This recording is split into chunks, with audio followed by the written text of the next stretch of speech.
하나님의 말씀을 보겠습니다. 구약 성경입니다. 신명기 32장입니다. 314페이지에 있습니다. 314페이지 신명기 32장입니다. 10절 말씀부터 18절까지 기록된 말씀을 보겠습니다. 10절부터 18절까지 말씀을 보겠습니다. 기록된 말씀을 우리 교독해서 보겠습니다. 제가 10절을 먼저 읽겠습니다. 여호와께서 그를 황무지에서 짐승이 부르짖는 광야에서 만나시고 호위하시며 보호하시며 자기의 눈동자같이 지키셨도다.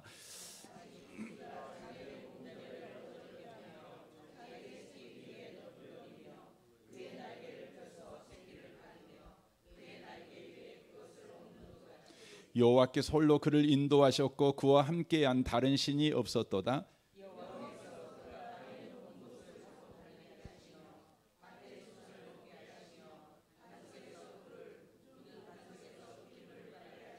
소의 엉킨 젖과 양의 젖과 어린 양의 기름과 바산에서 난 순양과 염소와 지극히 아름다운 밀을 먹이시며 또 포도즙에 붉은 술을 마시게 하셨도다.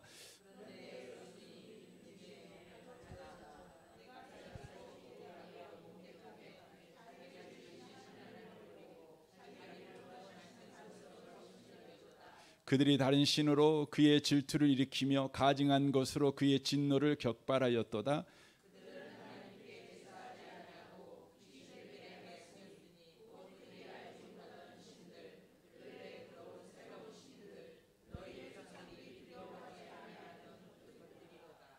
예, 같이 읽겠습니다. 너를 낳은 반석을 내가 상간하지 아니하고 너를 대신 하나님을 네가 잊었도다. 아멘. 아멘. 함께 예배하는 모든 분들 가운데 이 말씀의 축복이 함께 하시기를 주님의 이름으로 축원합니다. 지금 모세의 마지막 노래입니다. 신명기 전체의 말씀을 노래로 지금 다시 한번 이스라엘 백성들에게 가르치고 있습니다. 이제 이스라엘 백성들은 머지않아 가나안 땅에 들어가겠지만 모세 없이 가나안 땅에 이제 들어가야 합니다. 그러므로 모세는 의미 없이 혼자 길을 떠나는 자녀를 바라보는 심령으로 반드시 이것만은 너희들이 기억하고 살아야 된다는 의미에서 노래로 지어서 이렇게 지금 설교를 하고 있는 내용입니다. 오늘 본문 10절에서 18절 말씀은 이스라엘 민족이 바로 실패하게 될 것이라는 것을 바로 노래로 그들에게 가르치고 있습니다. 이스라엘 민족이 실패할 거라는 것이죠. 하나님을 섬기는 일에 그들은 실패할 거라는 것입니다. 그러나 이 노래의 핵심은 그들의 실패를 경고하는 것에 방점이 있는 것이 아니라 이스라엘의 실패 속에서도 이스라엘을 대하시는 하나님이 누구시며 그 하나님은 이스라엘을 어떻게 대하시는가를 바로 가르쳐 주시는데 더 큰 목적이 있습니다. 그러니까 이스라엘은 실패할 거지요. 그럼에도 불구하고 하나님은 그들을 어떻게 대하시고 그러므로 말미암아 이스라엘 백성은 어떻게 살아야 되는가를 바로 가르쳐 주는 바로 내용이라고 하는 것입니다. 10절부터 보도록 하겠습니다. 여호와께서 그를 황무지에서 짐승이 부르짖는 광야에서 만나시고 호위하시며 보호하시며 자기의 눈동자같이 지키셨도다라고 말씀하십니다. 여기에 광야 황무지가 나오고 광야가 나옵니다. 이스라엘 백성이 황무지에 있을 때에 광야에 있을 때에 아니 그들의 삶 자체가 황무지이고 광야였을 때 우리 하나님께서 이스라엘 백성을 만나 주셨다. 그리고 호위하시고 보호하셨다. 그리고 자기 눈동자같이 지키셨다. 이렇게 말씀하십니다. 여기에 표현되어 있는 황무지와 광야라고 하는 것은 바로 출애굽 후 40년 광야 생활을 말씀하고 있는 것 같지만 더 실상은 애굽에서 400년 동안 노예 생활할 때를 바로 말씀하고 있는 것입니다. 이스라엘 민족이 400년 동안 노예 생활을 했습니다.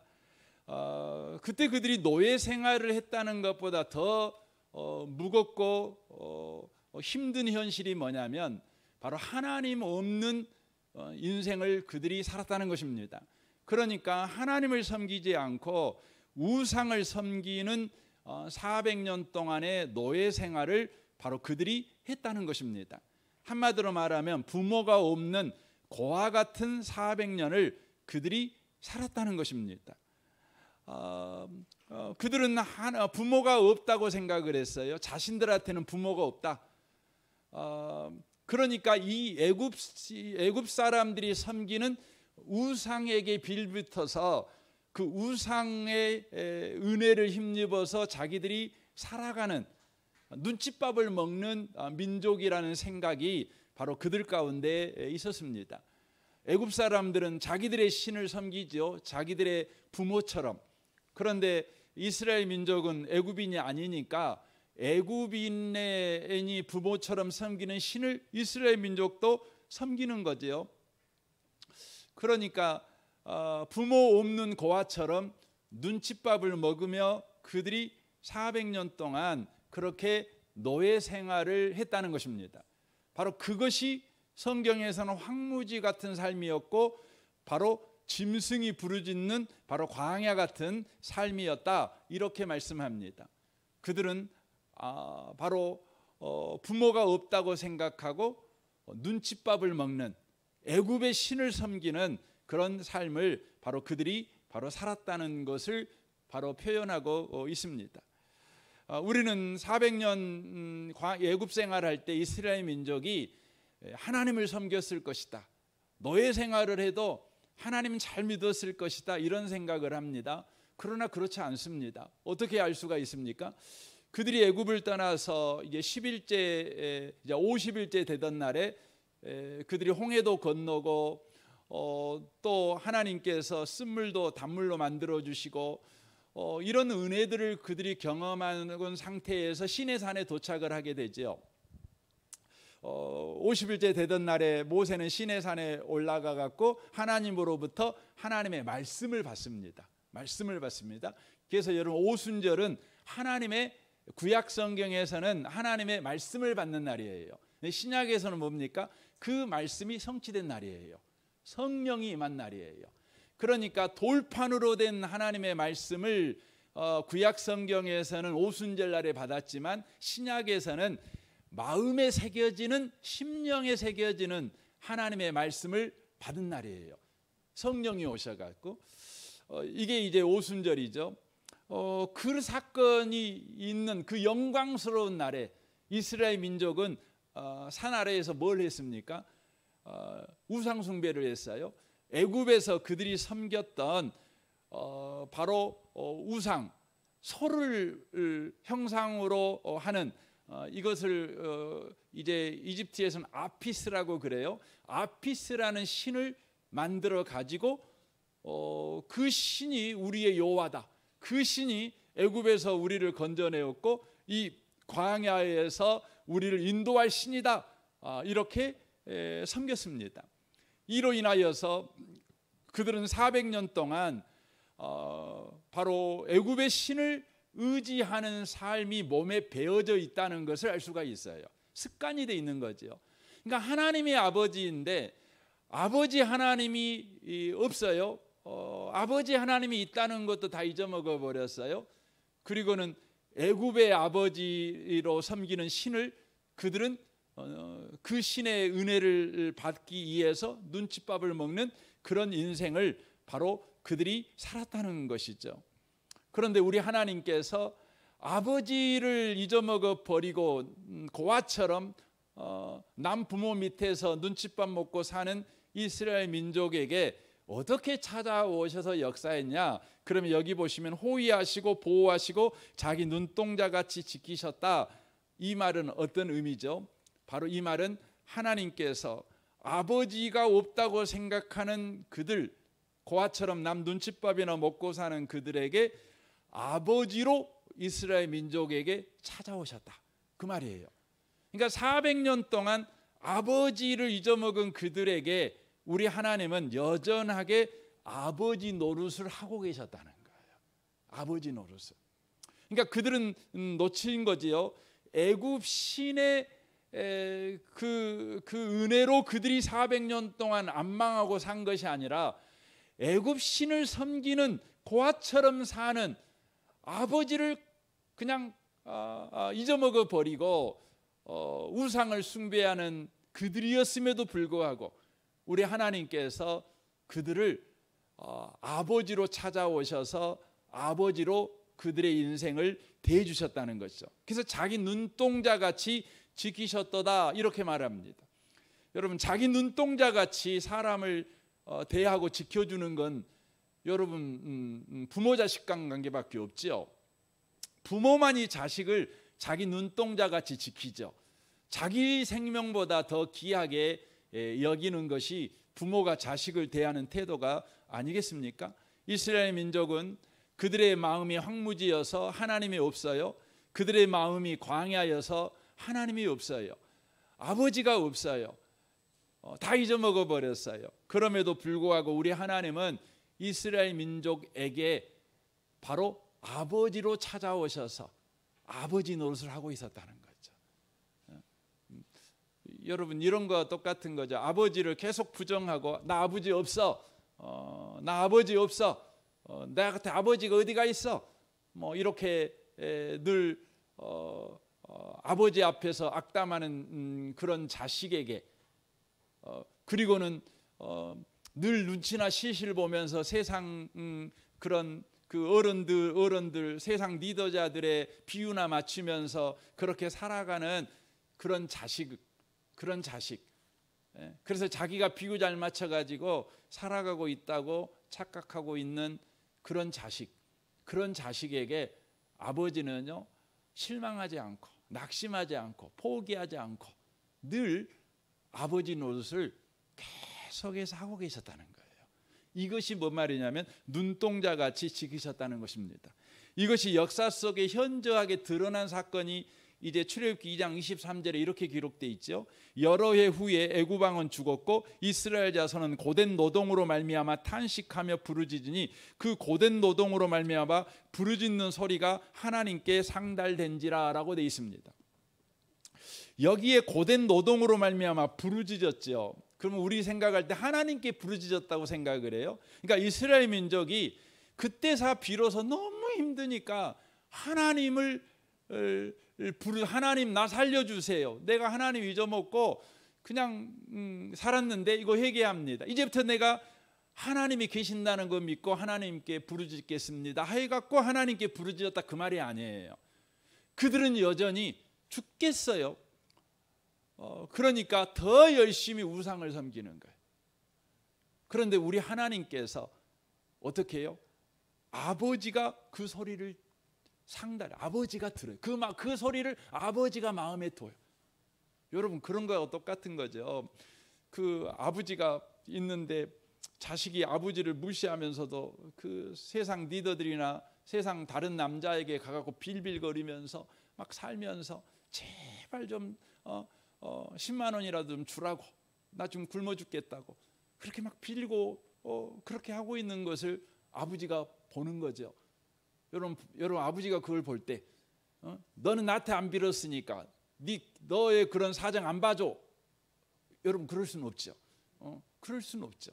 그러니까 네가 나한테 안 빌고 딴 신한테 빌지만 헛것한테 빌지만 내가 네 소리를 내 마음에 뒀어. 네 비참함과 네 고통을 내가 들었어. 그것입니다. 그래서 역사 속에 이걸 현저하게 드러내시죠. 24절 보십시오. 하나님이 그들의 고통 소리를 들으시고, 고통 소리를 들으셔 신음 소리를 들으시고, 하나님이 아브람과 이삭과 야곱에게 세운 그의 언약을 기억하사, 이거 뭔가 이제 때가 됐다. 이제 하나님이 숨으셔서 아버지 노릇을 했지만 이제는 역사 속에 드러나서 내가 아버지 노릇을 하겠다. 내가 이제 그림자처럼 네 인생 속에서 아버지 노릇을 했지만 이제는 밝은 태양처럼 네 인생 속에 현저하게 나를 계시하여 내가 아버지 노릇을 하겠다. 이렇게 하신 거예요. 그래서 아브람과 이삭과 야곱에게 세운 그의 언약, 그게 뭡니까? 하나님이 400년 후에 내가 그들을 끄집어내겠다 약속하셨잖아요. 이제 내가 역사 속에 숨어 있을 필요가 없다. 내가 약속한 날이 되었으니까 나는 역사 속에 나를 자신을 드러낼 거다 하고 아버지이심을 드러내십니다. 그래서 25절에 보십시오. 하나님이 이스라엘 자손을 돌보셨고 이제 아버지로 이스라엘 역사 속에 이제 나타나는 거죠. 하나님이 그들을 기억하셨다라고 돼 있어요. 우리 개역 한글 성경에서는 여기를 곤념하셨다 이렇게 표현되어 있어요. 곤념, 기억. 이건 다만 그들을 기억했다. 네가 내 아들이지 이걸 생각했다는 것이 아니에요. 아버지로서 약속하신 것을 그들의 삶에 이제 드러내기로 하셨다는 것을 바로 말씀하고 있는 것이죠.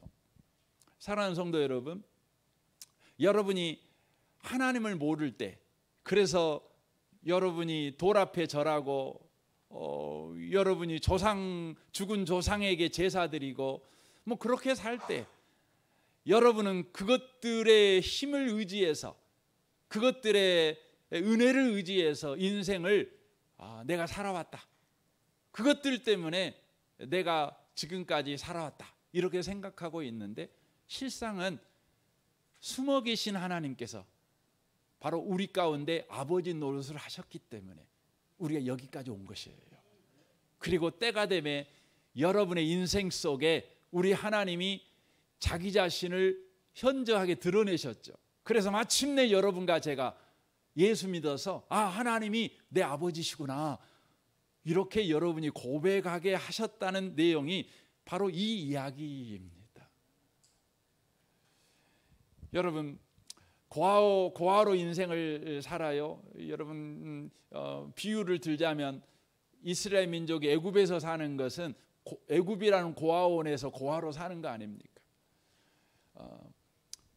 고아로 사는 거죠. 근데 여러분 고아원에 있는 고아에게 여러분 부모가 찾아온다는 것은요, 부모가 아버지가 찾아와요, 어머니가 찾아와요. 이것은 기가 막힌 일인 겁니다. 여러분 고아원에 부모가 찾아오는 그 누가 찾아온 것과 비교 불가한 사건이 그 인생 가운데 그 이유로 일어나는 거예요. 여러분 아무리 많은 돈 많은 재벌이요, 여러분이 사는 고아원에 그냥 5톤 트럭 100대분에 먹을 거, 여러분 옷, 학용품 바리바리 싸들고 여러분 찾아왔어요. 얼마나 고맙습니까?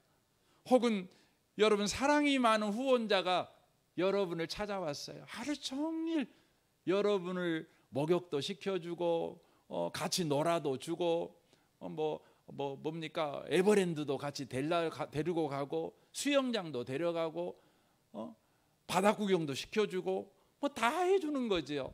얼마나 고마운 일입니까? 그러나요, 고맙고 고맙지만 여전히 그 날이 끝나면 나는 여전히 고아원에 돌아가야 돼요. 나는 여전히 고아예요.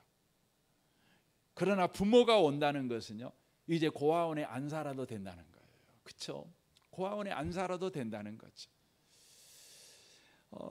이제 꼭 잘해야만 되는 게 아니에요. 좀 못해도 되는 거죠. 여러분 고아원에 살면은요, 여러분 얼마나 여러분 잘해야 되겠어요.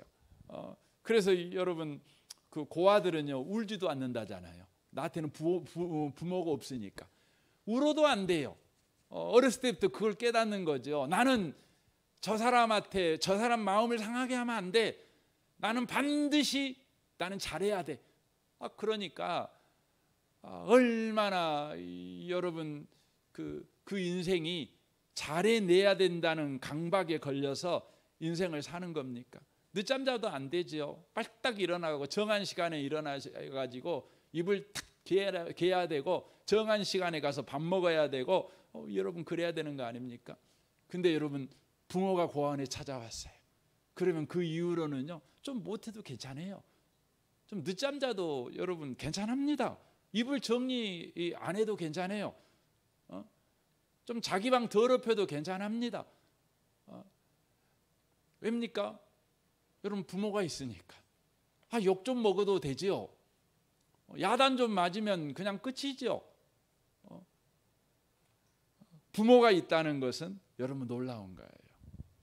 이제 혼자 있지 않아도 되는 두려움에서 해방되는 것이고 버림받을까라는 두려움에서 해방되는 거죠. 그래서 고아에게 있는 가장 큰 두려움입니까? 이 불안,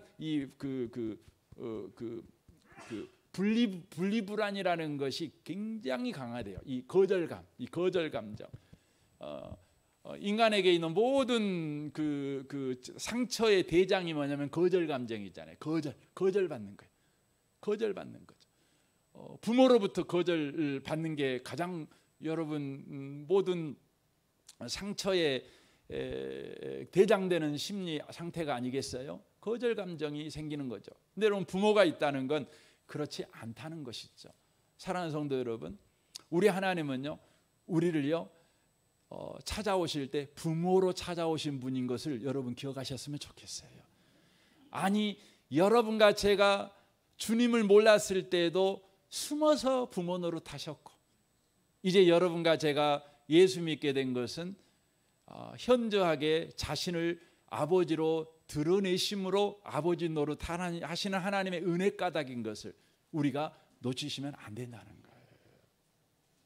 11절 말씀을 보겠습니다. 마치 독수리가 자기의 보금자리를 어지럽게 하며 자기 새끼에 너풀거리며 그의 날개를 펴서 새끼를 받으며 그의 날개 위에 그것을 업은 것 같이 여호와께서 홀로 그를 인도하셨고 그와 함께한 다른 신이 없었도다라고 말씀합니다.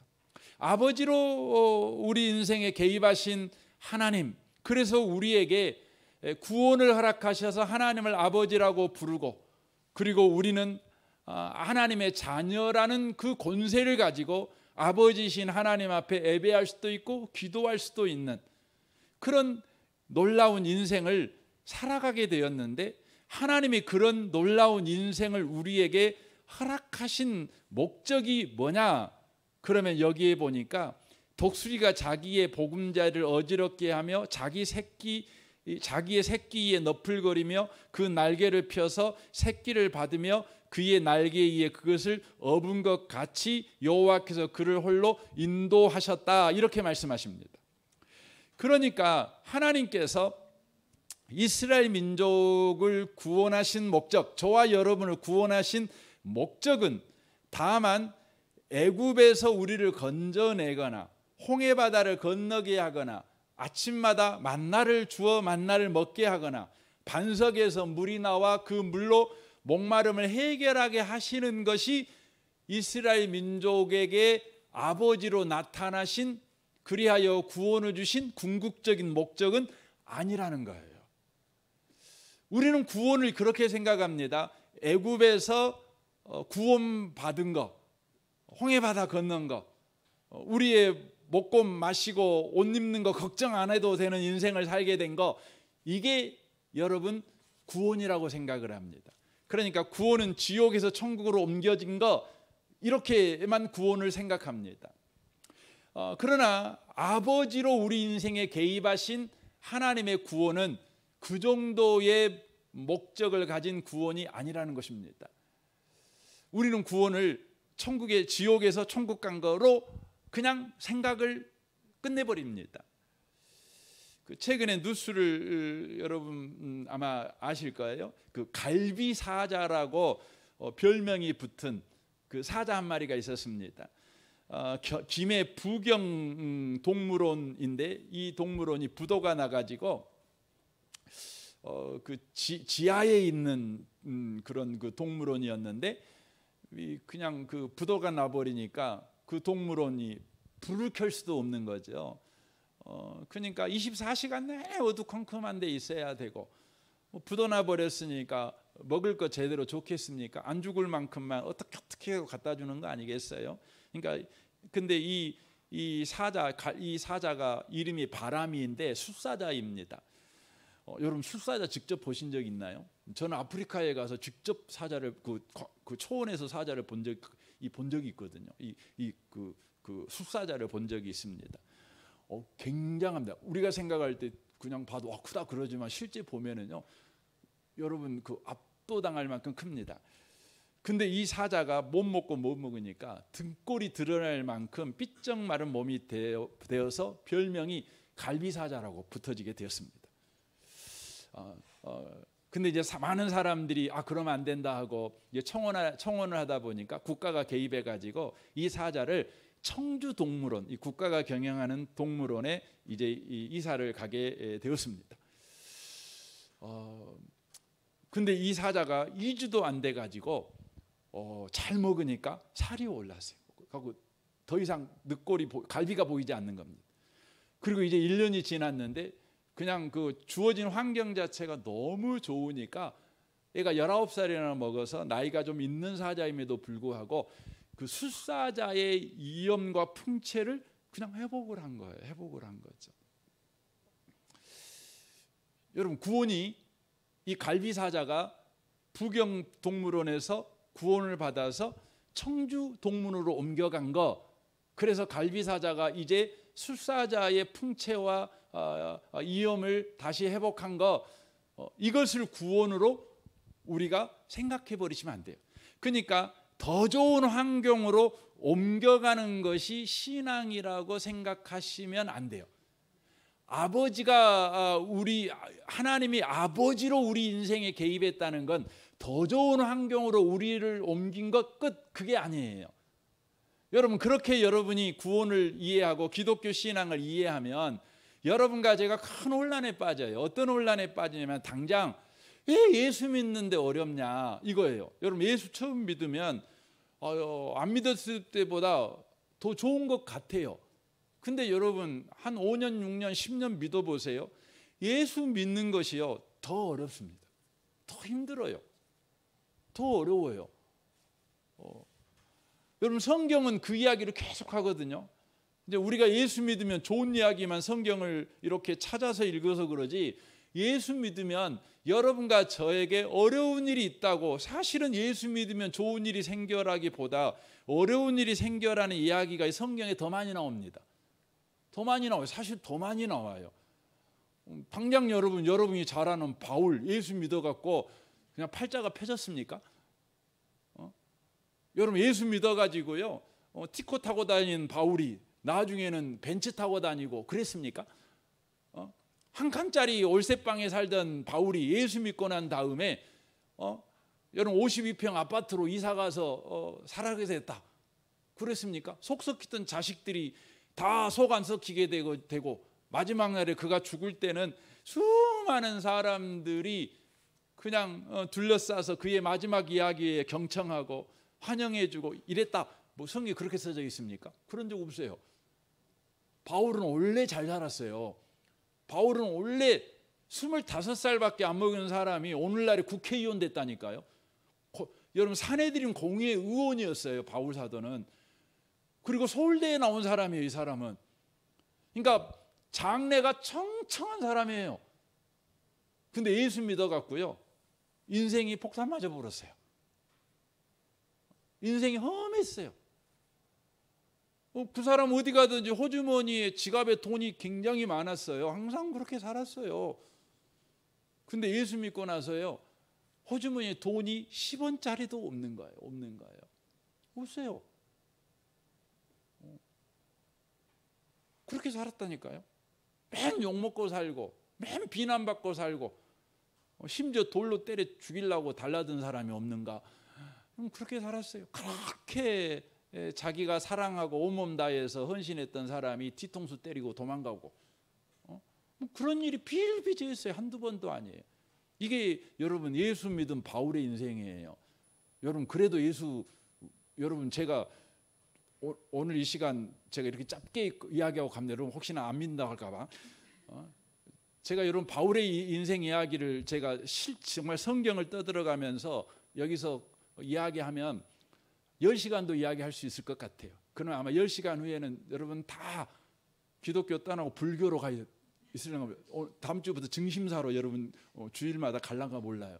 실제 그래요. 여러분, 예수 믿는다는 것이 뭔지를 제대로 이해 못하면 그래요. 제대로 이해 못하면. 여러분, 예수 믿는다는 건 좋은 환경으로 바뀌어가는 게 끝 아니에요. 왜냐하면 예수를 믿는다는 것은 하나님이 아버지로 내 인생에 찾아온 것이니까. 아버지로 내 인생에 찾아온 것이니까. 그래서 로마서 8장 15절에 보면 이렇게 돼 있죠. 보세요. 너희는 다시 무소하는 종의 영을 받지 아니하고 양자의 영을 받았으므로 우리가 아바 아버지라고 부르짖느니라. 성령이 친히 우리 영과 더불어 우리가 하나님의 자녀인 것을 증언하시나니 자녀이면 또한 상속자 곧 하나님의 상속자요 그리스도와 함께한 상속자니 우리가 그와 함께 영광을 받기 위하여 고난도 함께 받아야 할 것이니라. 생각하건대 현재의 고난은 장차 우리에게 나타날 영광과 비교할 수 없도다. 이렇게 말합니다. 여러분, 하나님의 아버지로 오시면 우리가 영광을 받지요. 그 영광은 좋은 환경으로 간다는 게 아니죠. 거기서 말하는 영광이라는 것은 아버지 닮은 자의 삶을 사는 거예요. 하나님 닮은 자의 삶을 사는 거죠. 대신 뭐가 주어져요? 고난이 주어진대요. 고난이. 여러분, 그 예수를 믿으면 우리에게 고난이 주어진대요. 왜냐하면 예수님을 믿는 것은 하나님이 우리 인생의 아버지로 찾아오는 것이니까. 그래가지고 아버지는 우리 인생의 궁극적인 목적이 뭐냐면 우리를 좋은 환경으로 데려가는 것이 아니라 영광스러운 자가 되게 하는 거예요. 근데 그것까지 이르게 하기 위해서 하나님이 우리 인생에 뭘 주신다고요? 고난을 주신대요. 고난을 사용하신대요. 고난을 받지 않으면 여러분과 제가 하나님 닮은 자가 되어질 수 없다는 이야기입니다. 이 이야기를 하는 것이죠. 그래서 로마서 5장 1절이 그렇게 이야기를 하는 거죠.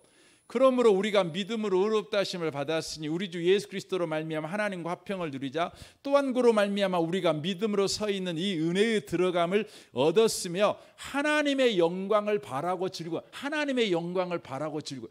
하나님이 아버지로 내 인생에 참여해서 나에게 구원을 주신 궁극적인 목적이 뭐냐? 하나님의 영광을 바라고 즐거워한다. 하나님 닮은 자가 되게 한다는 거죠. 그렇게 하기 위해서 뭐 하는 겁니까? 보세요. 다만 이뿐 아니라 우리가 환난 중에도 즐거워하는 이는 환난의 인내를, 인내는 연단을, 연단은 소망을 이루는 줄 알미로다 라고 돼 있어요. 하나님의 영광을 바라고 즐거워한다고 해놓고 곧바로 뭐가 나오죠? 이걸 이루기 위한 방법으로 환난이 등장해요. 환난을 받아야 우리가 인내, 연단, 소망을 가진 자가 된다는 거죠. 그렇게 된다는 거죠. 여러분, 하나님이 여러분의 인생의 아버지로 참여하게 되는 건 아버지만이 여러분에게 주실 수 있는 것을 여러분과 제가 소유한 자가 되는 거예요. 아버지 닮은 자가 되는 거죠. 그러니까 아버지가 소유하고 있는 것을 소유한 자가 되는 거, 이게 뭐냐면 여러분 영광에 참여하는 거죠.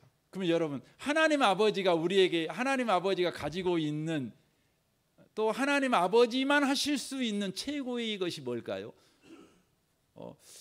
여러분, 그것은요, 여러분, 우리가 프랑스 대혁명에서 세 가지 기치를 걸었어요. 세 가지 기치. 여러분, 그게 뭐죠? 프랑스 혁명에서 삼색기 이렇게 나오잖아요. 첫 번째는 자유죠. 두 번째 뭐죠? 평등이죠. 세 번째 뭡니까? 박애지요. 여러분, 이것은요 사실 하나님만 가지고 있는 거예요. 자유, 평등, 박애. 인간의 영광, 그러니까 하나님의 영광을 우리가 소유한다는 건 우리가 자유와 평등과 박애의 사람이 되는 거예요. 박애의 사람이 되는 거예요. 근데 프랑스 혁명은요, 인간이 자유롭고 평등하며 박애를 가진 인간, 그런 존엄한 인간을 만들자. 왕정 아래에서는 그런 인간을 만들어낼 수가 없어. 그래서 혁명을 일으킨 거예요. 그래가지고 프랑스 혁명이 정권을 잡는 일에는 성공하지만 프랑스 혁명이 내걸었던 이 세 가지 목표에는 여러분 성공했을까요? 성공하지 못해요. 프랑스 혁명은 한 번의 혁명으로 끝나지 않아요. 계속 혁명이 일어납니다. 그래서 왕정을 무너뜨리고 이제 세상이 평등한 세상을 만들자, 그러는 거죠. 평등한 세상, 자유로운 세상을 만들자. 박애라는 건 관용이거든요. 우리 빌립보서 말씀에 나온 관용입니다. 품어 안는 거죠. 품어 안는 거죠. 모든 걸 품어 안을 수 있는 큰 사람 되는 거죠. 이런 인생을 살자 그랬는데 프랑스 혁명이 실패하게 됩니다. 그래서 결국은 어떻게 되죠? 나폴레옹이 등장해요. 여러분, 프랑스 혁명의 결과가 정말 아이러니하게 절대 왕정을 무너뜨렸는데 절대 왕정보다 더 힘센 나폴레옹이 확 등장해 버려요. 그래가지고 여러분, 프랑스 국민만 왕정이었을 땐 프랑스 국민들만 힘들었는데 나폴레옹이 등장하자 온 유럽을 쑥대밭 만들어 버려. 유럽을 그냥 아우성치게 만들어 버려.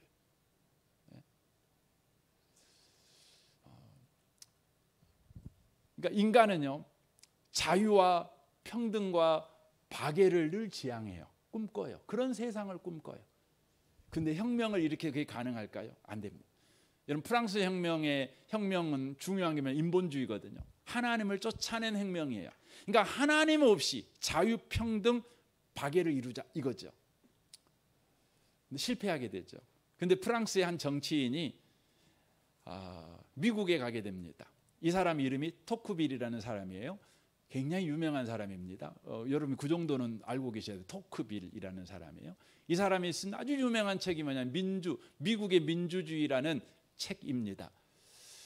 제가 최근에 그 책을 사갖고 지금 요즘 보고 있는데요. 이 사람 미국에 가요. 9개월 동안 미국을 이렇게 유랑을 합니다. 특별히 뉴 잉글랜드라는 주에 이렇게 가게 되는데 그곳에 가서 이 사람이 충격을 받습니다.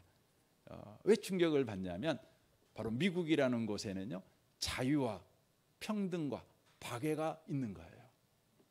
미국이라는 나라에.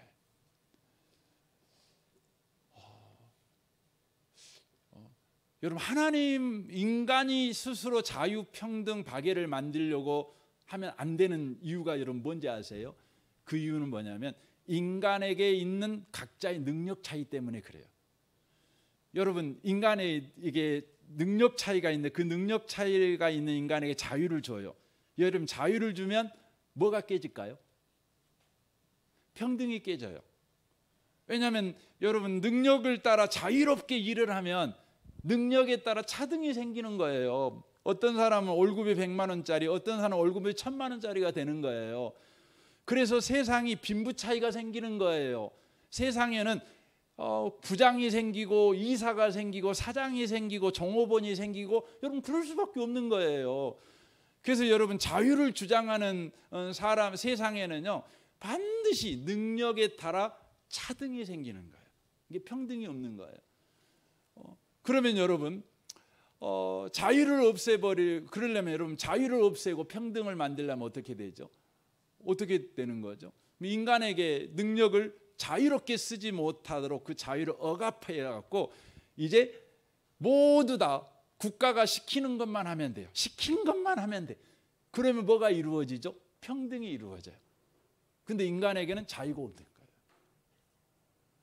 여러분, 공산주의가 그러죠. 프랑스 혁명에서 그랬어요. 평등을 만들어내기 위해서 어떻게 했냐면 모든 평민들이요 일어나 가지고 모든 귀족들의 목을 단두대에서 다 잘라버렸어요. 귀족들은 다 잘난 사람들이잖아요. 부자들이잖아요. 그래갖고 다 죽여버렸어요. 그래갖고 세상을 다 평민으로 만들어놨어요. 이게 뭐죠? 하향 평준화를 시켜본 거예요. 하향 평준화를 시켜본 거예요. 여러분, 그 하향 평준화는 여러분 자유를 억압함으로 생기는 거예요. 능력 있는 사람에게 자유를 안 주는 거예요. 박스를 만들어서 이 이상은 안 돼 이러는 거죠. 근데 미국에 갔더니 이 토크빌이 가서 놀란 게 뭐냐면 미국의 정치는 자유와 평등이 함께 실현되는 거고 있는 거예요. 왜 어떻게 그렇게 가능하냐? 아무리 생각해도 인간에게는 각각 능력 차이가 있어서 절대 자유와 평등은 양립할 수가 없는데 어떻게 가능하냐? 근데 봤더니 이분이 깜짝 놀란 게 있는데 이제 미국이라는 나라는 모두 다 이 나라 도시 이 동네가 자치가 이루어지는데 동네가 어떻게 구성이 되냐면 가장 먼저 동네가 세워지면 한 중앙에 교회가 세워져요. 그리고 교회 옆에 학교가 세워져요. 그리고 동네가 세워져요. 그리고 그 동네에 있는 사람들은 일주일에 한 번씩 주일 예배에 무조건 참석을 해요. 그리고는 모든 주일 예배에 참여하는 사람들이 바로 하나님 앞에 예배를 해요. 모든 사람들은 하나님 앞에 예배해요. 그러므로 하나님 앞에서 모두 다 뭐예요? 평등해요. 그리고 강단을 통해 하나님의 말씀이 선포돼요. 그러면 하나님의 말씀을 쫓아 각자가 능력을 따라 순종해 나가요. 자유예요. 그러니까 미국 사회가 어떻게 되냐면 하향 평준화가 아니라 상향 평준화예요. 하나님의 말씀의 수준에 다 다르자 각자가 하나님 앞에 평등하고 각자가 하나님이 주신 말씀의 수준을 쫓아 능력을 써요. 자유를 쓰는 거죠. 그러니까 미국이라는 나라가 바로 하나님을 믿는 기독교 나라가 되다 보니 자유와 평등이 함께 주어진 거죠. 여러분, 하나님은요, 저와 여러분에게 뭘 주기를 원하냐면 더 좋은 환경을 주기를 원하는 게 아니에요. 뭘 주기를 원하냐면 하나님만이 여러분에게 주실 수 있는, 아니 하나님만이 가질 수 있는 자유와 평등과 박애를 저와 여러분이 소유한 자가 되기를 원하셔요. 소유한 자가 되기를 원하셔요. 그래서 저와 여러분의 인생을 끊임없이 하나님 앞에 서게 만드는 거예요. 끊임없이 하나님의 말씀을 지향하는 자가 되게 만드는 거죠. 하나님 앞에 있어야 인생은 평등해요. 너도 나도 하나님 앞에 있는 거죠.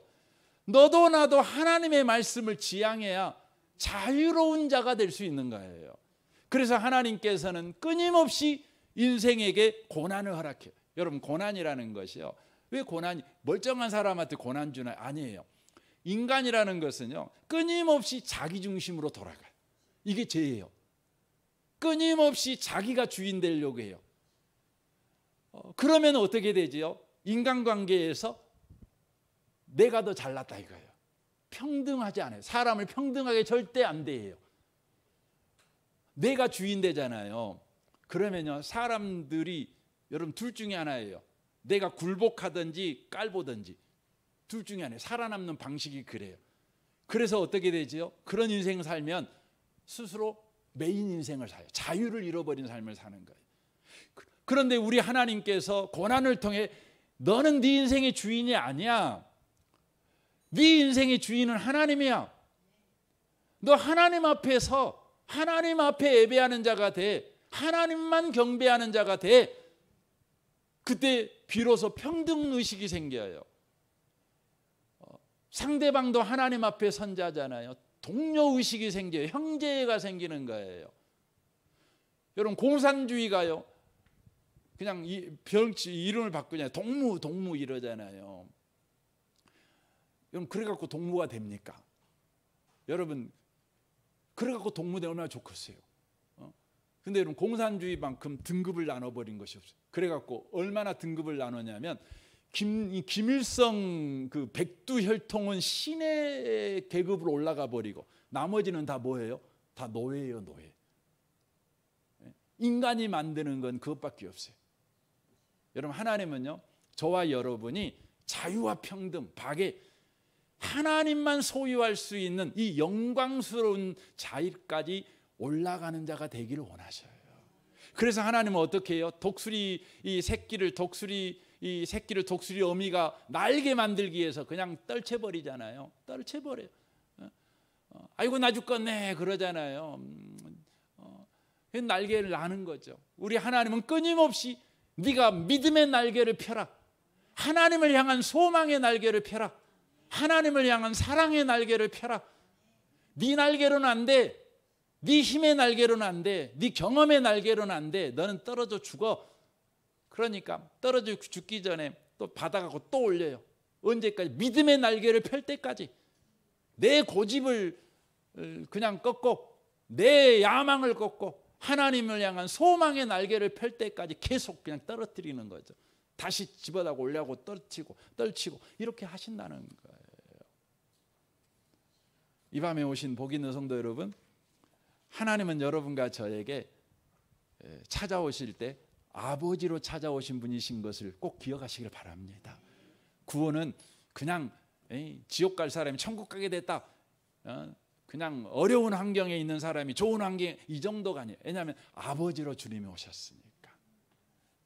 이 밤에 오신 여러분들에게 아버지의 영광, 자유와 평등이 양립하는, 함께 여러분의 심령 속에, 여러분의 인생 속에 있는 그런 인생, 그런 여러분 우리 은혜의 복음교회 공동체가 되는 복을 주려고 여러분과 저를 예수 믿게 하셨으니 하나님 앞에 예배하는 자가 되십시오. 하나님의 말씀을 지향하는 자유인이 되십시오. 그래서 평등과 자유가 넘치는 그런 여러분의 삶과 우리 교회 이 대한민국이 되는 은혜가 있으시기를 주님의 이름으로 축원합니다. 아멘. 우리 같이 이 시간 기도하겠습니다.